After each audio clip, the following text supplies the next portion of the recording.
Assalamualaikum teman-teman, berjumpa lagi dengan saya Bara di channel Bisa Siro. Pada episode kali ini saya akan berbagi kisah kepada teman-teman tentang pembelahan dada Muhammad oleh Jibril dan wafatnya Aminah.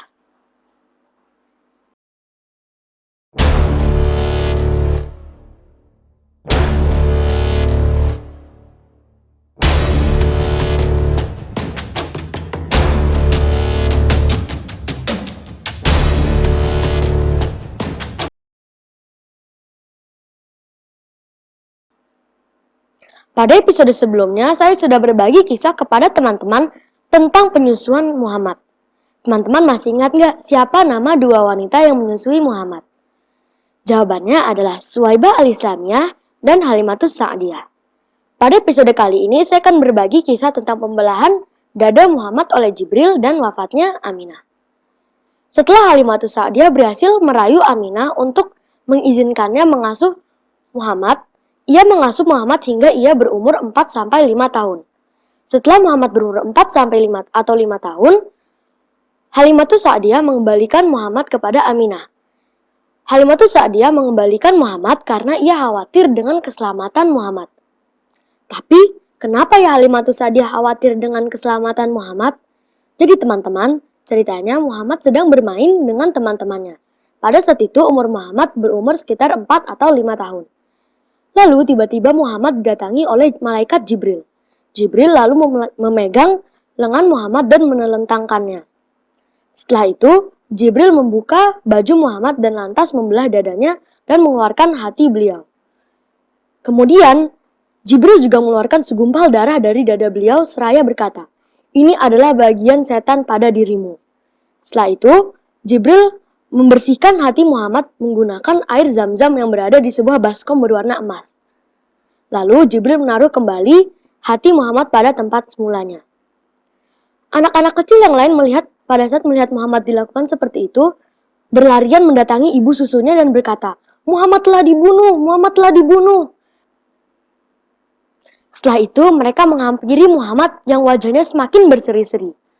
Menurut Anas, sahabat Nabi, terdapat bekas jahitan pada dada Muhammad. Peristiwa pembelahan dada ini ada hikmahnya loh teman-teman, yaitu 1. Memberitahukan keberadaannya sebagai Rasul yang bersih dari dosa dan menyiapkannya sebagai pembawa wahyu ilahi. 2. Agar manusia lebih mudah mempercayai dan membenarkan risalahnya. Dengan adanya peristiwa pembelahan dada ini, Halimatus Sa'diyah menjadi khawatir akan keselamatan Muhammad. Ia pun mengembalikan Muhammad kepada ibundanya yaitu Aminah.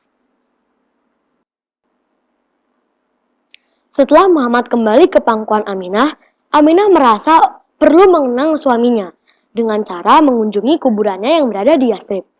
Oleh karena itu, Aminah dan Muhammad pergi ke Yathrib yang kurang lebih berjarak 500 km untuk menziarahi ayah Muhammad.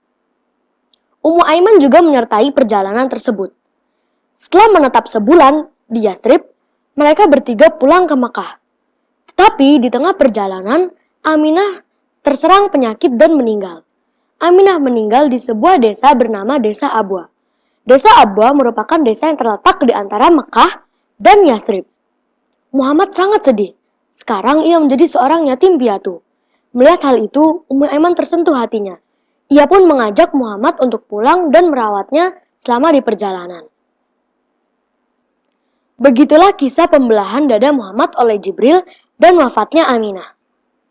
Insya Allah pada episode berikutnya saya akan berbagi kisah tentang wafatnya Abdul Muthalib dan meminta hujan dengan wajah Muhammad. Ketika Aminah meninggal, Muhammad diasuh oleh kakeknya Abdul Muthalib.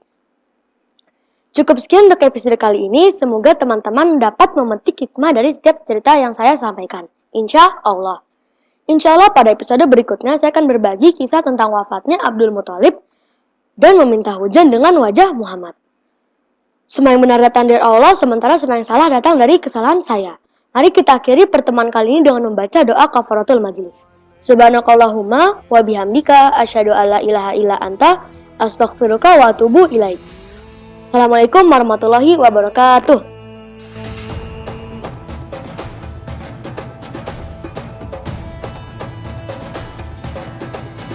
يا نبي سلام عليك يا رسول سلام عليك يا نبي سلام عليك صلوات